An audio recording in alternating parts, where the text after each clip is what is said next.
Welcome back to Something Else Today podcast. I am your host, DJ Mahlati, and this September we promised you a series of Uber driver segments. So we have an Uber driver on board, and he's going to remain anonymous because Lena la tikitse hore le bjang. But anyways, that's not the point of this. So we're going to welcome him. Hi, driver. How are you doing? I'm okay. How are you doing? I'm good. Awesome.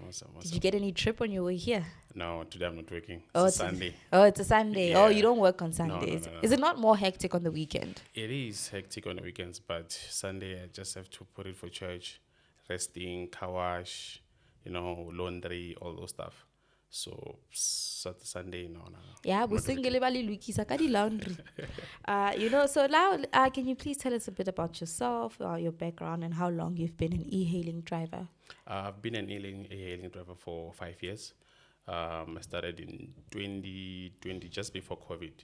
So I've not been full time in it. I've been busy with some few staffs, trying to make me extra money. But yeah, I've been doing it for 5 years now. Wow. So what made you go into the e-hailing industry?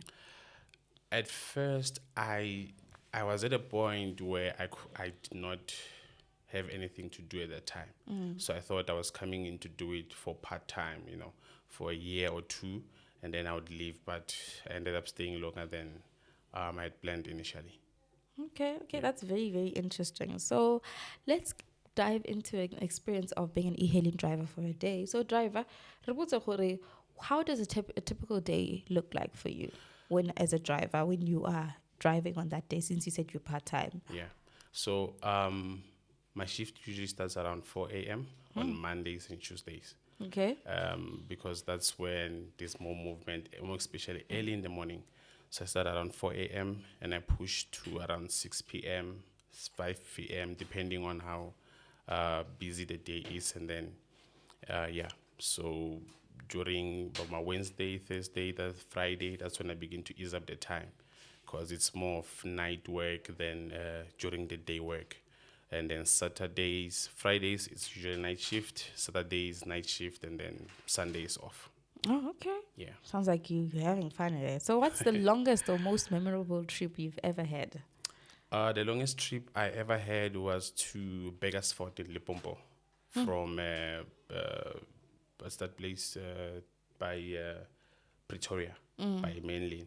So that's the longest I ever had from there to Behaviour.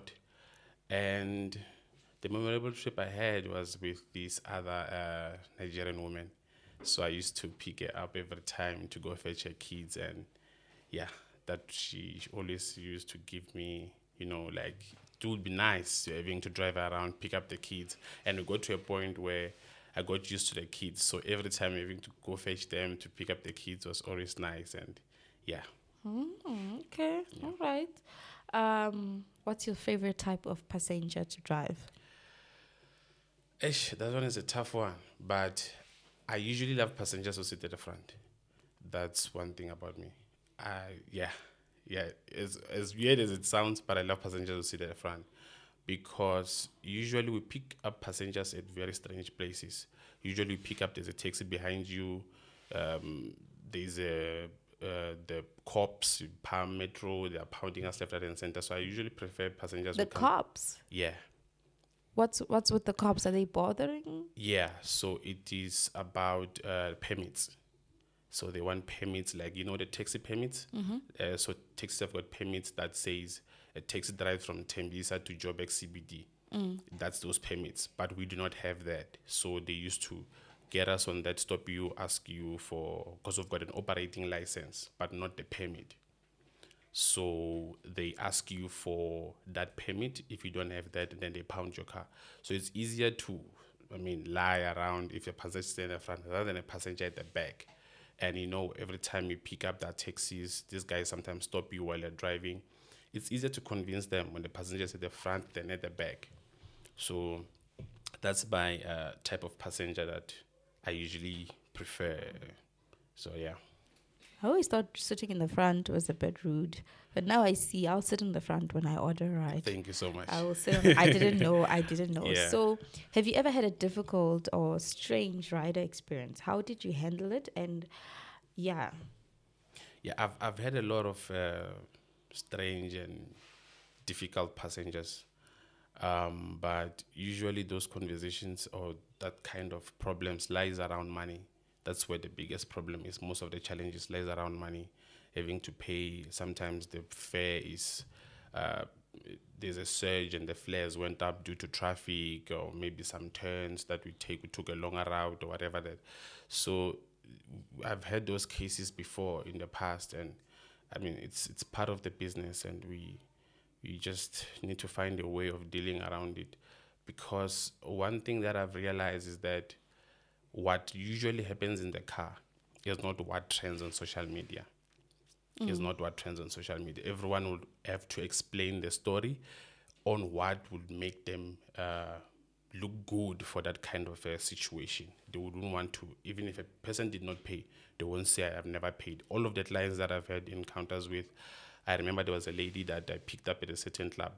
So the lady said that she came with a boyfriend. The boyfriend left, so she has to go to the boyfriend. So we drove and we went there to the boyfriend. She called outside the estate. She called, no pickup, called, no pickup. And I'm like, look, I've been here with you for too long. I have to leave. So she's like, okay, fine. So what do we do?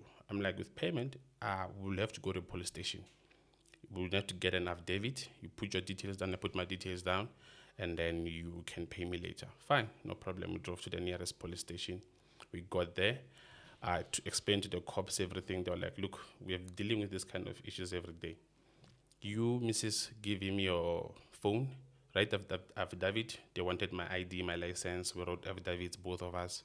So they were like, fine, tomorrow morning, call him. You have the money. Give him your phone, take the money and all that. And so you hold the passenger's phone. Yeah, that's what they according say. to the police. They give you that advice. Yeah. Yeah. Because usually that happens, but those people do not pay. And it has happened to me in the past. Those people don't pay. They'll tell you, okay, fine, I'll pay you tomorrow. And they don't pay. They don't pay you. They just disappear. And you find a person in the mall, the same person did not pay you. And if I confront you at the mall, it's a different thing now. You just scream and say, I don't know the guy. And there's no proof around that. The other incident was that I picked up these girls from a club. So there were 3. So we got to the destination. The girl wanted to pay me. So the friend snatched the money tore into pieces.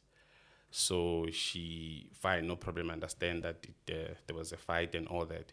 So I was like, look, what do we do about it? She's like, no, because the mom was not answering when she was calling. She was like, no, I'll just jump the fence, take my number, WhatsApp me, and then as soon as I switch on my phone, I'll send you the money. And same way, she switched on her phone, sent her the banking details, she got it, and never paid. Just like that. So so it just gets very complicated at the time. This is very, very interesting. Yeah. So now there's people who have been claiming online that there's some women that actually offer to pay for trips using their bodies. Yeah. Have you encountered that where someone has actually have done a trip with you and they want to exchange sexual favors because they cannot afford to pay? Yeah, I've experienced that. I think 2-3 times. Is it okay to ask if you've taken up the offers or not? Yeah, it's okay to ask, but I don't take up that offer, because usually when, let me just lose, like let's say I take up the offer and a police car comes and we are just there by the road doing our stuff, and then the cops get us there. I mean, she's not going to say I needed to pay him, so I had to offer him another means of payment. She's going to turn the story around to whatever feels that's going to be fine for her. So I usually don't do that kind of stuff. Yeah. Wow, this is... Hi, I was going to ask you about the best tip you've ever got, but I think we've got serious issues to address. Yeah.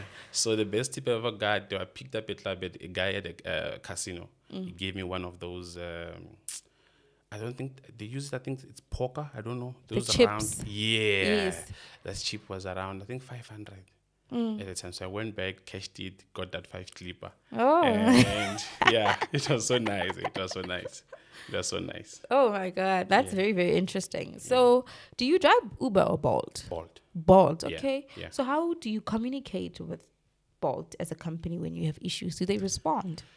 Actually, that is one of the hardest things. Getting hold of Bolt, it's one of the toughest things, honestly. because let me just use this as an example. They've got a thing on the app. It's called like a panic button.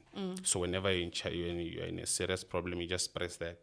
So when you press that, it will just like if it's an accidental press, it will ask you to hold for like 3 seconds. Hold and then still confirm that you really need a support. And then you press that. And tada, you get an AI. Oh. Yeah, and you have to type. Imagine you're in a serious situation, you have to type and all that. But sometimes I've heard people that say that they've called them, they've pressed that, and they've received a call from Bolt. But I've never got that. And you got AI, you have to explain your issue, and then the AI will just give you 08600 10 Wow, okay. They're like, we're not in your country. We're just operating because we can. Yeah. You know, oh my God. Yeah. Have you seen changes over the years in how, how Uber, Bolt, or InDrive treats their drivers? So has anything else changed throughout? Are they treating you guys better, regardless of other issues, or what's happening? No, with the treatment from the e-hailing companies, I don't think it's getting better. It's getting worse. I mean, I've had clients that have reported me. Okay, yes, sometimes you find that I'm driving and someone calls me. I pick up my phone, I'm driving. Some passengers, passengers are different. Some of them don't like it when you use your phone.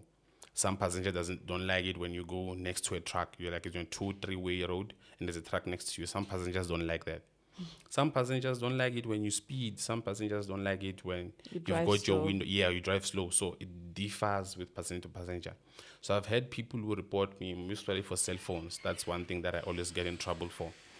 But they do not always come back to the driver with sort of like a way in which to communicate to you. Like, it's always my story versus your story, but with them, it's only the client who has got to say. So to you, they'll just send you a message, tell you, we've just received this regarding that. Just watch out for that, or we don't want that, or we don't want this. It is more of like an instruction that comes to you. They would never call you and ask you, hey, we received the complaint. A complaint about 1, 2, 3. What happened? And you explain to them, look, this is what happened. This is what happened. They're always leaning towards the what do you call this? The passenger, and that's painful. Yeah, that's it's like the customer is always right. Yeah. Hey, maybe I asazike. So now, what happens when you are involved in a car accident? If you have been, or if you have knowledge about it, that if you get involved in a car accident, and you are with a passenger and you were driving Bolt or Uber or InDrive, are you protected in that regard, or it's No, you're not. You're not. The only thing that the app can give you, it's like the emergency numbers. Call 10 or 112 for the ambulance or whatever. So, but you're going to get blocked as a driver if that happens. If you as a passenger report that, look, we got into an accident, this happened, the driver gets blocked. And it's harder for them to get the account unblocked. Because it's not like I'm going to go to a physical office and speak to a person and explain to a person, or if I have to submit something, it's medical reports or whatever. You're talking to an app. So there are no physical offices, even the one they spoke about in Kramerville? Those are for vehicle inspections, for them to inspect the vehicles. I mean, for Uber, I thought they take it to DECA. No, Uber does that internally. Oh, okay. Uber does that internally. They do take DECA, but you need to bring a vehicle for them to see it. Okay. So with Bolt, the first time I went to their offices was for them to take my fingerprints. And then, they have your fingerprints. Yeah. But yet so many investigations, they are unable to assist, but they take your fingerprint. Look, our information is protected under the POPI Act, right?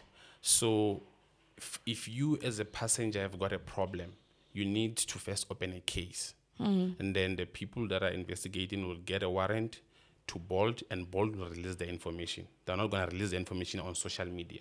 Yes, I understand that, but I'm just saying sometimes some of these cases drag, and I'm just wondering, it's because they don't have the legal court order to actually get that information released. Yeah, but if you want to clear yourself, can't you not give Bolt the permission to give it to the police? No.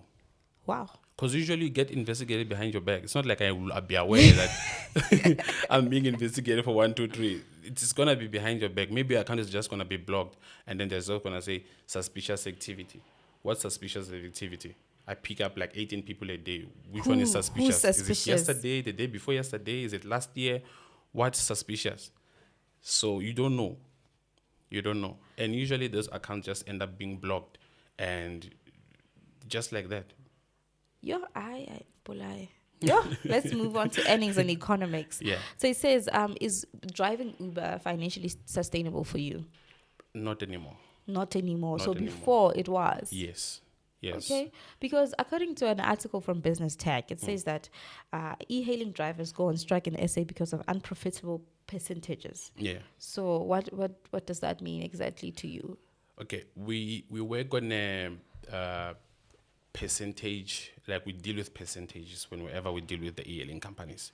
So every trip that you take, we speak about, we say a 23% cut from that actual amount that you pay. So if you open your app and the trip says 100 Rand, actually 74 Rand is for the driver, or 73 Rand is for the driver, right? It's 24 and then 77, it's for the driver. But they've got booking fees that they also charge like 5%. So that money percentage gets ramped up to like 30%. It usually goes high. And that percentage deduction is not constant in all trips.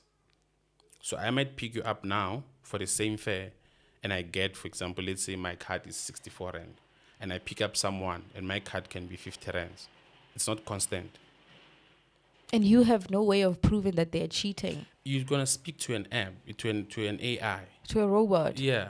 And about your money. Yeah. You type, the AI tells you something. So they just take your money and they give you a robot and they're like, we are too busy for this. And the problem now is that they raise up the commission. And the thing is, we're working on a percentage. If you and I are doing business and you agree, okay, look, I'm selling beds, for example. We agree on a 10% fee. If your bed is 1,000 Rand, I get 100 Rand. If I've got a problem with how much I'm getting, you can increase the price of your bed to like 2,000. Then I can get 200 Rands. So with Bolt, they don't increase the price when they want more commission. They rather increase the percentage. You get that? So they increase the percentage. The price remains 100 Rand as it is. They just increase the percentage. And you don't have to increase the percentage. Just increase the price. You're going to get more. And what's the reason? They're going to tell you, we want to expand, operation is expensive, blah, blah, blah. How is that your problem? You see, it's only their operations that is expensive, not mine. Oh, yeah. Your car runs on water and oxygen. That's free. So I just go to... And it doesn't break down. Yeah, take it to the dealership and they service it for me for free. You know? They change your tires for free. When you get a puncture, the AI comes out of the phone and helps you out. Oh, my God. That is... So now it says you guys go on strike. Yeah. So what happens when you guys are on strike? We usually switch off the app. We just don't go strike. Online. Yeah. But why do people see other Uber drivers parked in one area and they say they are on a strike? Is it like in solidarity? No, usually in most cases we meet up there by Joburg Zoo Lake. That's where we meet up and then get the memorandum and we drive to whatever head office and drop the memorandum. That's like for the convoy, if I can say that. But if you are far, just go offline that day. But there are drivers that work and yeah. Wow. So how do you manage expenses like fuel, maintenance, and insurance in such regard? Is it a must for you to be insured? Your car to be insured when you drive with Uber? Yeah, with Uber, it's Bolt. It's a must. And then Bolt? Bolt, no. Huh? It's optional. Okay. But they only need the proof of insurance when you register. So after that, you can just cancel it. Because, I mean, you're driving a vehicle 24/7, almost 24/7, like 20 hours a day, 18 hours. Your vehicle is always on the road. Drivers are fatigued and it's everywhere. Your vehicle is everywhere. And your insurance is expensive. Personally, I don't have insurance anymore. But my insurance last time in 2021, I was paying around 3,000 for insurance. I had to cancel that. I got bumped at the back, stopping at the stop sign. I claimed they declined it. They declined it. Yeah, they declined it, so I had to. They cancelled my insurance. How So bad was the bump though? I don't know. Well, maybe, but the damages were around 60,000. 60. Yeah, so the guy claimed from his insurance, and then they fixed the fixed vehicle. yours as well. And then when they fixed it, I was like, not anymore. After what I've paid, not anymore. 3 grand a month, and I'm also like having some really high insurance rates Yeah. that I pay monthly. Yeah. And yeah, apparently insurance is calculated in a very, very awkward way, and it's very unfair to certain people. Yeah. So yeah, let's move on to the situation Yeah. that we have in SA. Yeah. E-hailing drivers and taxi war. So driver, please tell us, SA is still shaken to the core by the gruesome murder of the 27-year-old Mtogozi Zimfelase. He was shot and set alight at Maponya Mall in August. He was only 2 days into the job and was trying to make a living for his sick mother. Santako has apologized and taken responsibility for his funeral costs. Yeah. But irregardless, this will not bring him back. The Soweto community also stood against the taxi police, closing down the mall and setting some taxis alight. And these scandals have been happening for years in SA. The community is concerned and believe that taxi industry should not dictate how they should spend their money or which transport to actually use. So let's talk about that. Yeah. Yeah. I It's a think tough one. That's the reason why he's driver and anonymous. I think Lena le desa ka di main cheese le di petrol le di thunya. Yeah.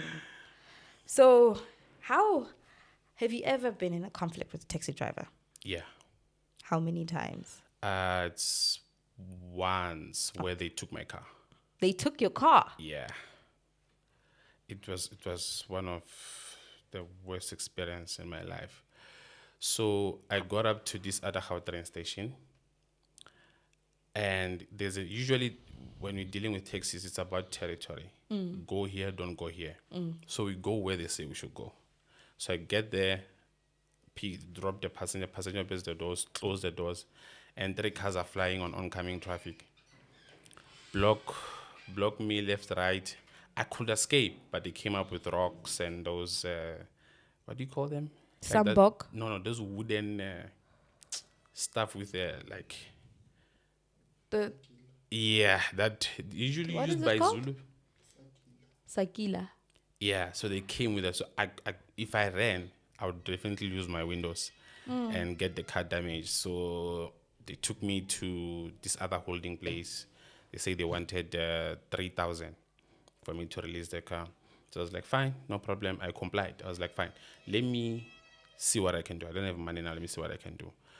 Called my tracker. Those guys came and they were like, there's nothing we can do. And they just left. So I sat there it was early in the morning, around 8, 9. Sat there until 4. And then we ended up giving them 500 rand and they let me go. So yeah, that was the only incident where I got my car taken. The other incidences is just you meet a taxi driver on the side of the road, he drives around and calls you Uber and he swears at you. It's just provoking you. That's very, very strange. Do they also make you guys pay protection fees or access fees to certain areas? No, I've never heard of anything like that, more especially because it's hard to track an Uber, an e-hailing car. It's hard to track that because we're everywhere. I can leave Joburg, go to Pretoria. The next thing I'm in Rustenburg. The next thing I'm in Limpopo. So it's hard for someone to track and say they want protection fees. Okay, so now do tell us, driver, that which routes how do you identify that this is a taxi route? Usually, the hotspot areas are well known. Okay. Like we know which mall not to pick up at. We know at which mall, which floors or which side to pick up at. So those things are well known. Like it's, for example, Park Station, you don't go to Park Station. If you talk about Bosman, don't go to Bosman. Don't go to in Hatfield. You just drop off. You don't pick up. It differs with the areas that you are in, but the areas are well known. But also, I hear that is it true that driver, you're certain in certain places you're allowed to actually do drop-offs than pickups, like in taxi ranks. Is that true? Is that known? Yeah, every taxi rank, honestly, they do allow you Every to drop taxi, off. they just allow you I to can drop go off. in there, drop off. But what if maybe the person that requests an Uber is actually sick? What happens? That's where I feel like we've got a problem with the taxis, right? Most of the clients, you find the client coming from Bumalanga with a taxi, and they just get off in Joburg. They are going to some place called what? Let me just say, Premier's office. They don't know where the Premier's office is. They're not from there. They just want to fix maybe their labor stuff, their CCMA stuff. They just want to fix some stuff. So that's when we come in. There are people who are sick. You know, people get transferred to other hospitals. I've picked up people like that from different provinces. And those guys, passengers are passenger to them. And I've picked up a woman in a wheelchair who said that 2 taxis came and they just left her like that. Because she's taking time. She's taking time. You find the taxis are on the same road, the other taxis going to the same direction. So they're speeding to get clients, which is clear that we know that. They're speeding to get clients. That time you've got a wheelchair, nah. You're just going to waste his time. Yeah. Yeah. Hi. Do you guys think you and the taxi drivers can actually find common ground? Yeah. It's I feel like the transport industry, it's not for the taxi industry only. For example, let me use that as an example. You come from Northwest. You take a taxi from Northwest, or let me just say a bus to Bosman. Then you get into a train to OR Tambo. You use a plane, you fly to Cape Town. But you get to Cape Town, you use an Uber. So it's an integrated.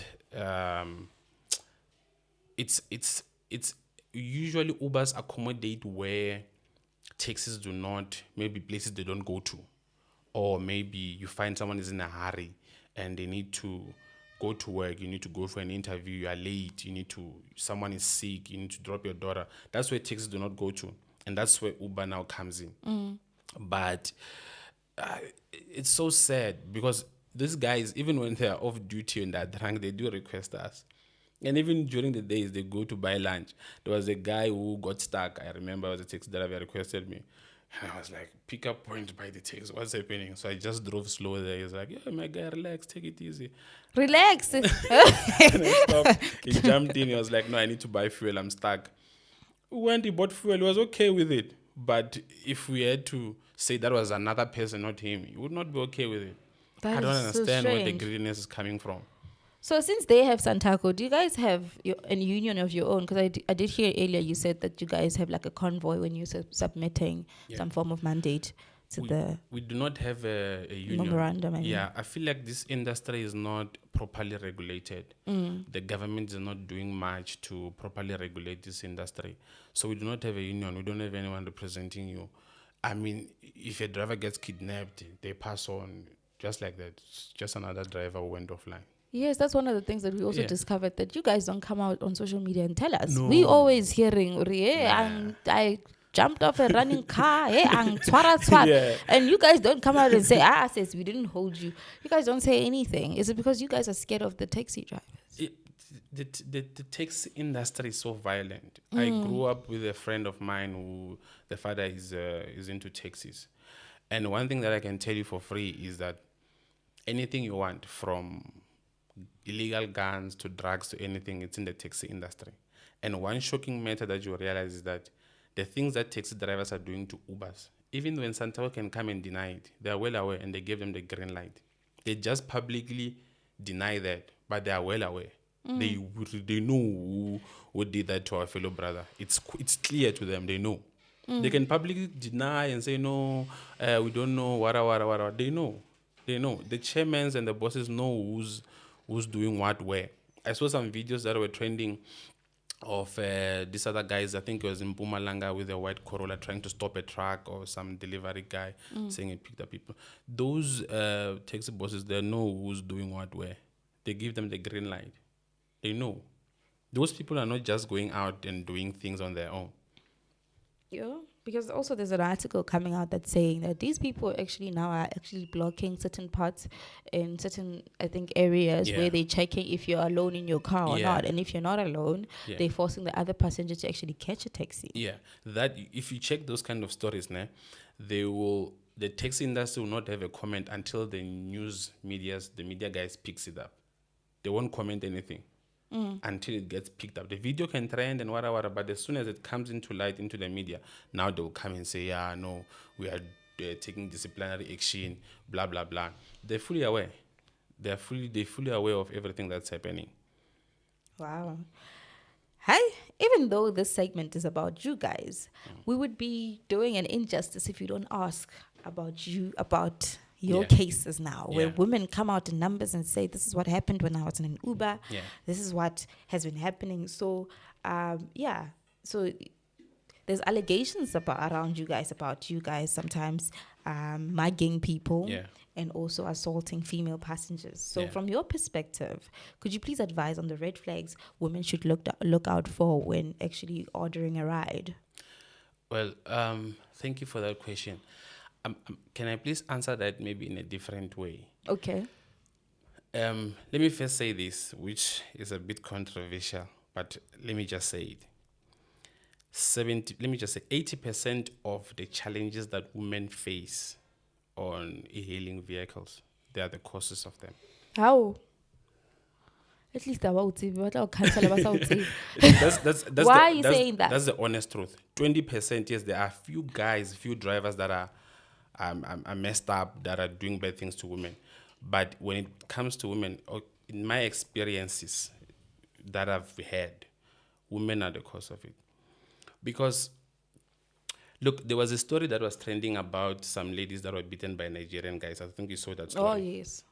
If those women get released by those guys, it's 10 p.m. to 11 p.m., 12 p.m., and they've got their phone. They want to go home. What's the thing that they're going to do? They're going to call an Uber, and they're not going to pay you. I've had so many instances where women don't want to pay. So many cases where women don't want to pay. And if as a driver, sometimes you need to know your limits. You need to know your limits on what you can do, because what happens there in the car is not what really trends. So the driver now takes the phone, or decides to take the laptop bag, or decides not to open the boot for you to get your bags. And the story around that is that, oh, he was mugging me, oh, this or that. That's why I've got a dash cam in my car, and all the incidents, I just record them like that. And there were incidents where the passenger actually said that, no, the driver was trying to force me for more money, blah blah blah. But thankfully, to the dash cam that I've got, so it's a very serious problem that's happening. I'm not saying that these issues are not there. I'm not saying that women don't get harassed, mugged, assaulted in cars. I'm not saying it's not there. But if we can come to light and say, look, guys, everyone wants to post a story on social media about e-hailing drivers. Please attach your case number there. You'll find there's no case number. There's no case number. It's just talk for views, for those kind of stuff. Not to say there are no stories like that happen. I do acknowledge that there are stories like that. But most of the issues and the stories that trend, it's not really what happened in the.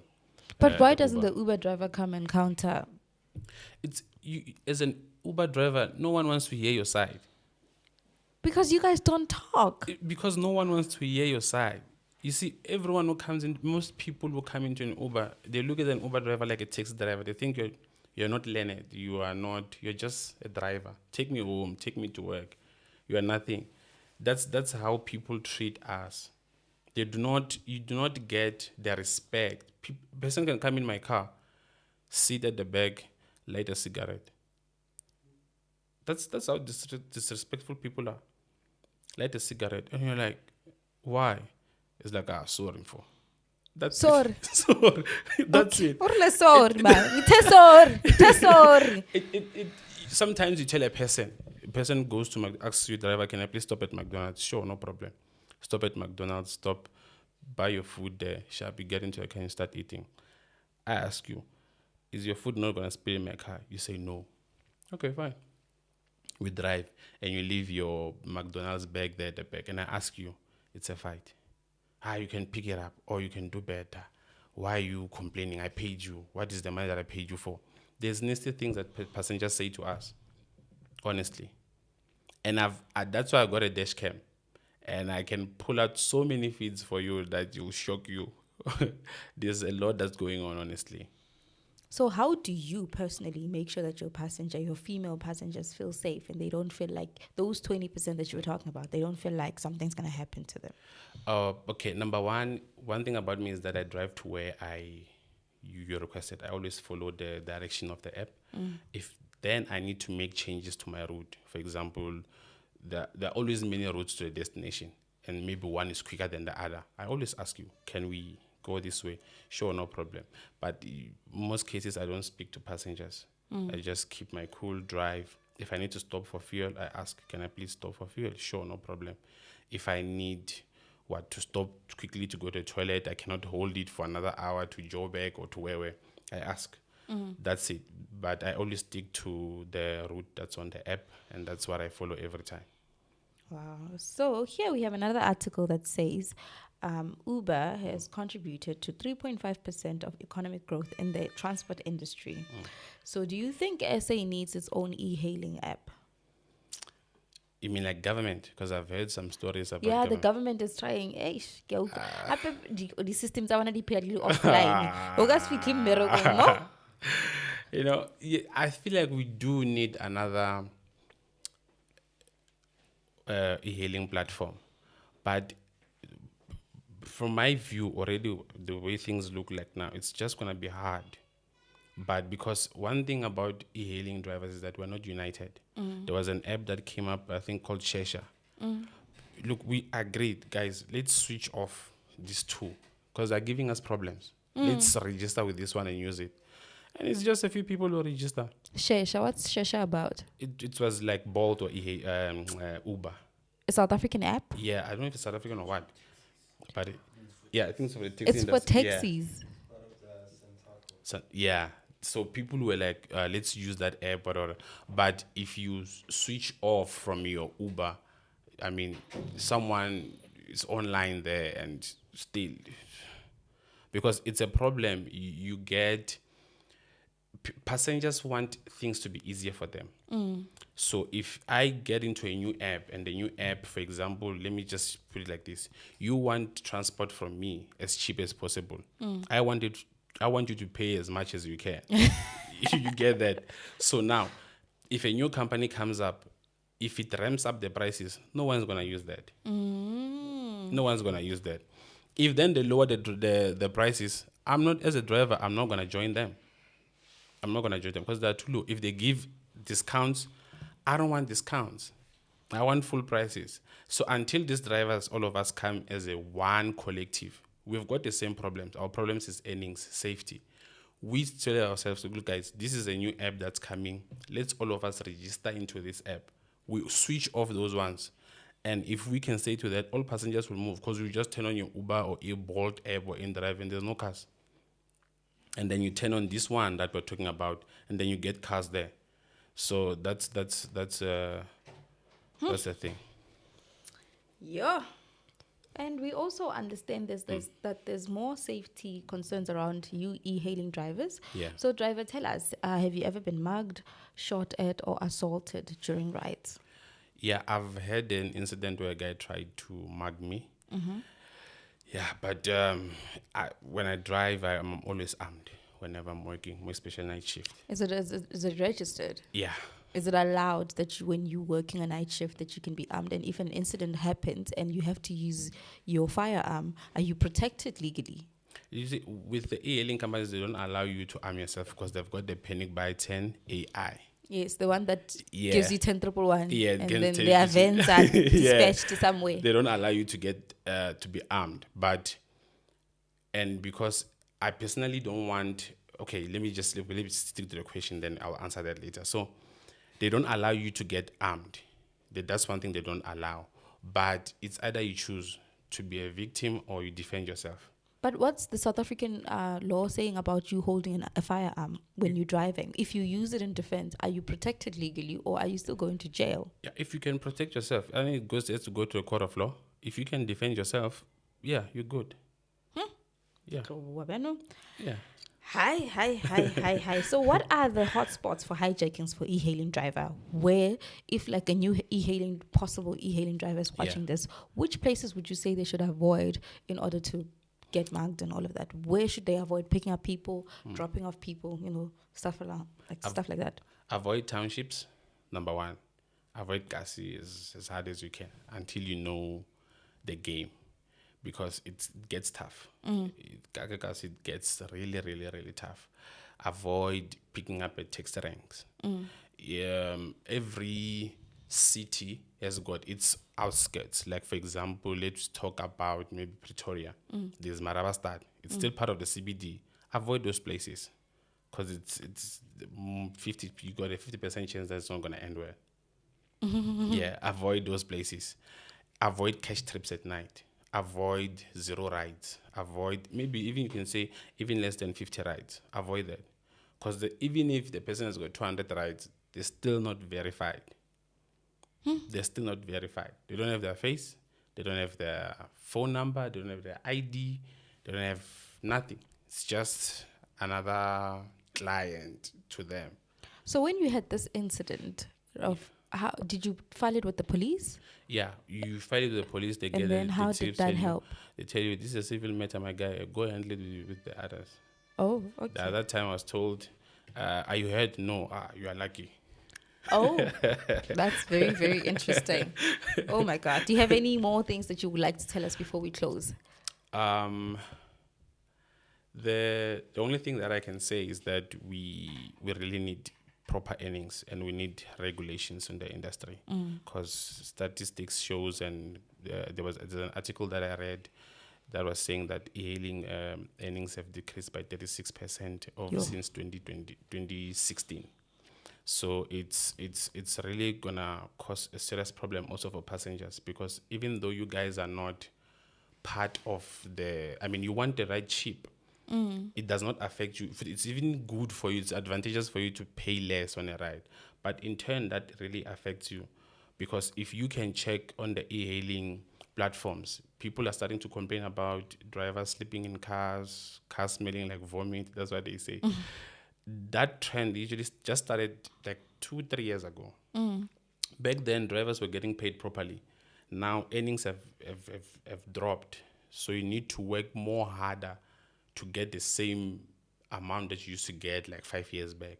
So that's why drivers are now sleeping in cars. Because if you drive from Pretoria, you get to Joburg, there's no return trip. It's 9 o'clock. What are you going to do? Get a garage, pull the seat down and sleep.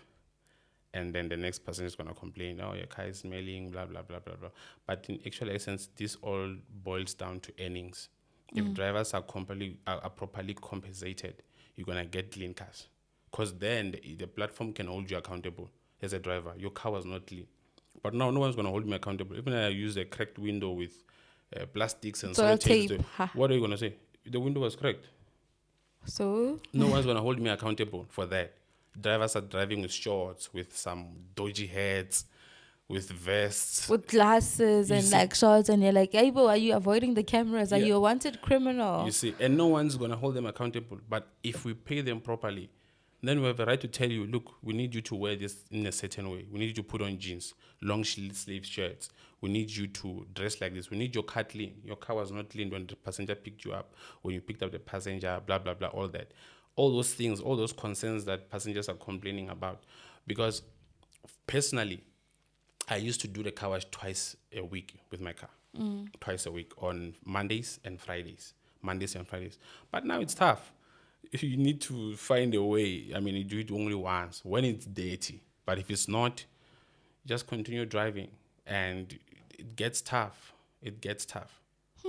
Cars are not properly maintained. Tires are worn out. No services. It's bad. It's bad out there.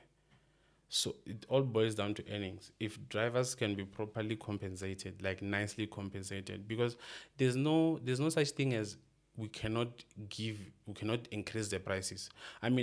Almost every passenger is requested when there's a surge and the prices are ramped up. You have to go home. People have requested and they've paid an expensive price. And one thing that I can tell you is that you never, if you had to check that during those surge times, drivers don't usually give people challenges. If stories have to trend, they will trend around, the trip has a discount, blah, blah, blah, and all that. I left my phone, he left with it, he does not return it because it's not profitable for me to pick you up on a 50 rand ride, you pay me 26 rand, you forgot your iPhone, I'm now 3 minutes away, you call me, I've got an iPhone there. What do you think the driver's going to do? He's not going to return your phone. So it all boils down to earnings. If we compensate them properly, then we can say now dash cams are now mandatory. You guys have to put in dash cams. And then, we pay you properly. Why don't you want a dash cam in your car? We just kick you out of the platform. So it all boils down to earnings and the platform being available for drivers. AI is not working. Yeah. AI is not working. It's not. Hey, that's a lot. Hey, but that brings us to the end of our segment. Thank you so much, driver, for joining us and for coming through. Guys, you did hear that, Uber drivers, Bolt drivers, in-drive drivers, and the likes are actually having a lot of challenges in the industry. So we do hope this segment is educational and it helps us as a country to come together and come with solutions and discuss this and talk about this more, because it's really important. Because every time we always hear the side of the story of the passenger, but we never hear the side of the story of the driver. So driver, thank you so much for joining us. And guys, please don't forget to follow us on social media at S2EP13, and don't forget to subscribe, and we will see you next time.